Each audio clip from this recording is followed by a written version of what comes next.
প্রথমেই কবিতা উৎসব এডুক্রিয়েশনের সকল দর্শক বন্ধুদের শুভেচ্ছা, ভালোবাসা, প্রীতি, নমস্কার এবং সালাম জানিয়ে আরম্ভ করছি ফিল্ম বিষয়ক গবেষণামূলক অনুষ্ঠান শিলচর দূরদর্শনের স্বর্ণর যুগের টেলিফিল্ম, ড্রকু ড্রামা ইত্যাদি। আজকের পর্বে প্রয়াত দুবারের ভারত সরকারের পুরস্কারপ্রাপ্ত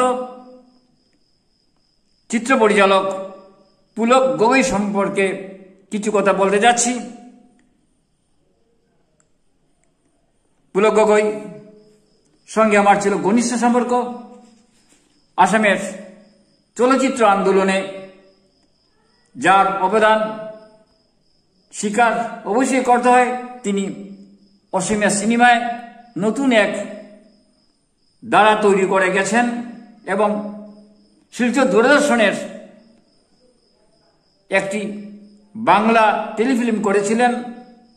সৌভাগ্যবশত সেই টেলিফিল্মের কাহিনী, চিত্রনাট্য, গীত রচনা আমি করেছিলাম।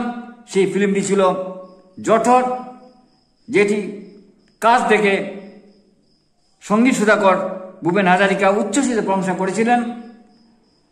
রজত কমল প্রাপ্ত চিত্র পরিচালক পুলক গগৈ ছিলেন সঙ্গীত সুধাকর ভূপেন হাজারিকার মন্ত্রশিষ্য। সেই পুলক গগৈ সম্পর্কে আজকের পর্বে কিছু কথা বলে যাচ্ছি। আমি তার সম্পর্কে বিস্তারিত আলোচনা করেছিলাম 2003 ইংরেজির সাময়িক প্রসঙ্গের পৃষ্ঠা 6 চরিত্র সংবাদ কলমে। আজ আমার শ্রদ্ধার চিত্র পরিচালক, সিনেমার গুরু পুলক গগৈ সম্পর্কে কিছু কথা বলতে যাচ্ছি। তিনি আজীবন আপোষহীন লড়াই করে গেছেন। তার যথাযথ মূল্যায়ন হয়নি। তার মূল্যায়ন হোক, তার গবেষণা হোক, এই প্রস্তাব রেখে আমি আজকে কথা তুলে ধরছি। তিনি প্রতিদিন লড়াই করেছেন সিনেমার জগতে। এই বরেণ্য চিত্র পরিচালক সম্পর্কে শ্রদ্ধা জানিয়ে আমি আজকের পর্ব আরম্ভ করছি। আসামের চলচ্চিত্র সম্বন্ধীয় চিন্তা চর্চাকে আন্তর্জাতিক স্তরে যারা নিয়ে গেছেন তাদের মধ্যে বিশিষ্ট চিত্রকর, চিত্র পরিচালক পুলক গগৈ এর নাম অন্যতম। অতি ব্যস্ত, কর্মচঞ্চল এই ব্যক্তির সান্নিধ্যে আমি পেয়েছিলাম।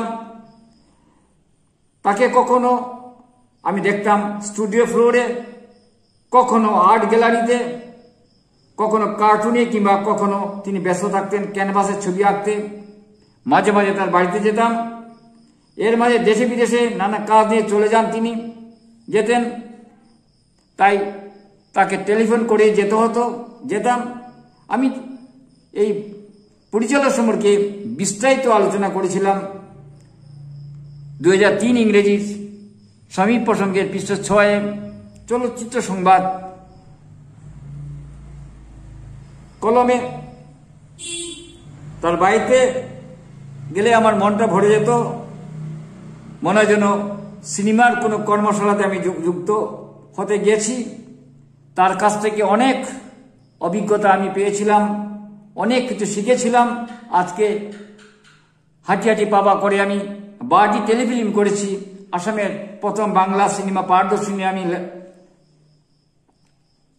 গল্প লিখেছি, গান লিখেছি। জঠর, বাগনক, আনুকা স্বপ্নের কিচা, মুক্তিসোনা ইত্যাদি অনেকগুলো টেলিফিল্ম করেছি। কিন্তু তার অভিজ্ঞতাগুলো, তার পরামর্শগুলো আমি নিয়েছিলাম পুলক গগৈর কাছ থেকে। আমি প্রায় গৌহাটি যেতাম, আমার বোন তখন সেখানে থাকতো। তার বাড়ি নয় যেন এক আর্ট গ্যালারি। প্রতিটি দেয়ালও ঝুলতো তার আঁকা চিত্র, কোথাও ঝুলছে তো নয়নাভয়ম কারুকাজে চিত্রিত শিল্পকলা, জ্যামিতিক নকশা আঁকা ছবিগুলির মধ্যে তার পরিণত ও পরিশীলিত শিল্পজ্ঞানের পরিচয় আমি দেখতে পেতাম। সামনে লনে থাকতো কয়েকটি বিদেশি কুকুর, ঘরের খোপে আটকে রাখা চুরি আর শালিক ছিল, তাদের কলকাল নিজেদের উপস্থিতি ঘোষণায় রত, সব মিলে তার বাড়ি ছিল শিল্পীর বাড়ি। কিন্তু আমি যখন রেলালি ডুবুরি বন যখন হচ্ছিল তখন তার বাড়িকে দেখি তিনি অসুস্থ, কিন্তু তিনি কাজে থেমে থাকেন নাই। তার সম্পর্কে একটু পরিচয় দর্শকে তুলে ধরছি। প্রথম জীবনে পুলক 1961 সালে আসাম জনসংযোগ বিভাগে চাকরি করতেন এবং 1962 সালে হঠাৎ করে কিভাবে কার্টুন আঁকায় তিনি মেতে উঠলেন। আবার এই চাকরি ছেড়ে দিয়ে আসাম ট্রিবিউনে ডিজাইনারও ও কমার্শিয়াল আর্টিস্ট হিসেবে তিনি যোগ দিয়েছিলেন। সেসব তার আলোচনা থেকে আমি জানতে পেরেছিলাম সেই সময় তার অনেক কার্টুন অসম বাণী ও আসাম ট্রিবিউনে প্রকাশিত হয়েছিল। সে অভিজ্ঞতার কথা তিনি আড্ডায় আমাকে বলেছিলেন। তার 1968 সালে চাকরি ছেড়ে দিয়ে আরো বেশি ব্যস্ত হয়ে পড়েছিলেন কার্টুন আর তৈলচিত্রের কাজ নিয়ে। 1971 সালে দিল্লিতে all India fine arts and craft society AIFSCS তে তার ছবির প্রদর্শনী হয়েছিল। আর তখনই তিনি বুদ্ধা চিত্র সমালোচকদের নজরে পড়েছিলেন। তার আঁকা ছবি তুলিতে আচড়ার রঙের গতিশীলতা ব্যঞ্জনা দেখে তারা মুগ্ধ বিস্ময় প্রকাশ করে শিল্পীর ভূয়সী প্রশংসা করেছিলেন। তারপর থেকে আর তাকে পেছনে ফিরে তাকাতে হয়নি। এরপর বৃহত্তর কর্মকাণ্ডের আহ্বানে তিনি আমেরিকা চলে গিয়েছিলেন। সেখানে চিত্রকর হিসাবে ধীরে ধীরে নিজের জায়গা করে নিয়েছিলেন। সে সময় পাশ্চাত্য সিনেমা আন্দোলনের পরীক্ষা নিরীক্ষা তাকে মুগ্ধ করেছিল। তখন তিনি আঞ্চলিক ও সিনেমা ভাষায় কাজ করার তাগিদ অনুভব করতে লাগলেন। সেই সময় ভূপেন হাজারিকার সান্নিধ্যে তাকে অনুপ্রাণিত হয়। তিনি অনুপ্রাণিত হলেন এবং তিনি আসামে চলে আসেন। আসামে এসে 1971 সালে খুঁজ সিনেমা পরিচালনার কাজে জড়িয়ে পড়লেন। সে সময় আসামের গৃহমন্ত্রী হিতেশ শইকীয়া এ সিনেমা মহরত অনুষ্ঠানে উদ্বোধন করেছিলেন। পুলক গগৈ খুঁজ পরিচালনা তার একটা বৈশিষ্ট্য। এর ভিতর তিনি তখন কার্টুন আঁকতেন।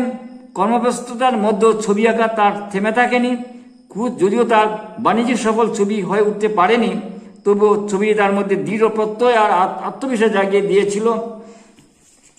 নানা সংকটের সময় তিনি সঙ্গীত সুধাকর ভূপেন হাজারিকার সান্নিধ্যে যেতেন, আলোচনা করতেন। পরবর্তীতে ছবি শ্রীমতী মহিমাময়ী দারুণ হিট হয়ে বাণিজ্যিক মহলে স্টুডিও পাড়ায় আলোচ্য বিষয় হয়ে উঠেছিল। এরপর সুদ্রী হিট ছবি হয়ে পূর্ণমর্যাদা আবার তার কাজ করার উদ্যম বাড়িয়ে দিয়েছিল। 1987 সাল থেকে 1989 অবধি তিনি অনেকগুলো তথ্যচিত্র কাজ করেছিলেন। পুলকবাবুর গুয়াহাটি দূরদর্শনে বৈচিত্র্যধর্মী ধারাবাহিকের কাজের অভিজ্ঞতা ছিল, সেটা এক গৌরবময় ধারাবাহিক। এরপরই যেটি তাকে সর্বোচ্চ শিখরে নিয়ে গিয়েছিল সেটাই ছিল আব্দুল মালিকের গল্প রেলালি ডুবুরি বন। আসামের সিনেমা চর্চার ক্ষেত্রে এক নতুন মাত্রা এনে দিয়েছিল। এ ছবিতে অস্থির সময় আর যুগযন্ত্রণার বিশ্লেষণ পুঙ্খানুপুঙ্খভাবে চিত্রিত হয়েছিল। পুলকবাবু ছবি তালিকায় ও এর অন্যান্য বৈশিষ্ট্য মণ্ডিত হয়ে রয়েছে। তার ছেলে রেলালি ডুবুরি বনে কাজ করেছে। এটি পুরস্কৃত ফিল্ম। সেই সময় এই ফিল্ম বন্ধ করার জন্য একটা প্রতিক্রিয়াশীল চক্র চাপ সৃষ্টি করেছিল। নানান কারণে তিনি তখন বিব্রত হয়েছিলেন। তখন তিনি সঙ্গীত সুধাকর ভূপেন হাজারিকার আর পরামর্শ তাকে প্রাণিত ঋদ্ধ করেছিল, সেটা অবশ্যই উল্লেখ্য। তার সিনেমার বৈশিষ্ট্য ছিল মৃণাল সেনের যে চিত্রধারা বা ফিল্মের যে আঙ্গিক তারই মতো। সেই সময় আমি বারবার তার কাছে গেছি, আলোচনা করেছি। তিনি পরবর্তী সময়ে তিনি মুগ্ধ হয়ে আরও অনেক কথা ছিল, কিন্তু সময় পরিষদিকে বিবেচনা করে আমি সংক্ষিপ্তভাবে আলোচনাতে শেষ করতে যাচ্ছি। সেই সময় তিনি জটর টেলিফিল্মের করতে এগিয়ে আসেন। এটাই শিলচর দূরদর্শনের উল্লেখযোগ্য টেলিফিল্ম, যে টেলিফিল্মটি দেখে ভূপেন হাজারিকা উচ্ছ্বাসে প্রশংসা করেছিলেন। কারণ ভূপেন হাজারিকা তাকে দেখতে এসেছিলেন গুয়াহাটিতে। তখন তিনি অসুস্থ, কিডনি দুটি প্রায় নষ্ট হয়ে গেছে। ক্যান্সারে আক্রান্ত, বিছানায় শুয়ে শুয়ে তিনি ভূপেন হাজরিকার ছবি করেছিলেন সেটা। এবং তখন আরেকটি কাজ ছিল তার হাতে, তিনি আমাকে বলেছিলেন একটি ধারাবাহিক চিত্রনাট্য করার জন্য। আমি শিলাবতীর চর নামে একটি চিত্রনাট্যের হাত দিয়েছিলাম, সেটা কিছুটা কাজ হয়েছিল, কিন্তু তিনি অসুস্থ হয় সেটা হয়নি। সেই শিলাবতীর চর আগামী পর্বে আমি তার সেই চিত্রনাট্য কিছু কিছু অংশ গল্পকথা আমি দর্শকের কাছে তুলে ধরব। সেই বরেণ্য রজত কমল পুরস্কারপ্রাপ্ত আন্তর্জাতিক চিত্রকর পুলক গগৈ মূল্যায়ন হোক, এই প্রত্যাশা রেখে আজকে অনুষ্ঠান শেষ করছি। শিলচর দূরদর্শনে পুলক গগৈর মতো আন্তর্জাতিক খ্যাত চিত্র পরিচালকের জঠর পরিচালনা করেছিলেন, সেটা গৌরবের। জঠর নিয়ে ইতিপূর্বের আমি কাহিনী এবং তার শিল্পীদের কথা বলেছি, আর শুধু পুলক গগৈ সম্পর্কে বললাম। আগামী পর্বে আরও কিছু পুলক গগৈ ছবি সম্পর্কে আলোচনা করব। আজ এখানেই ইতি টানছি। নমস্কার।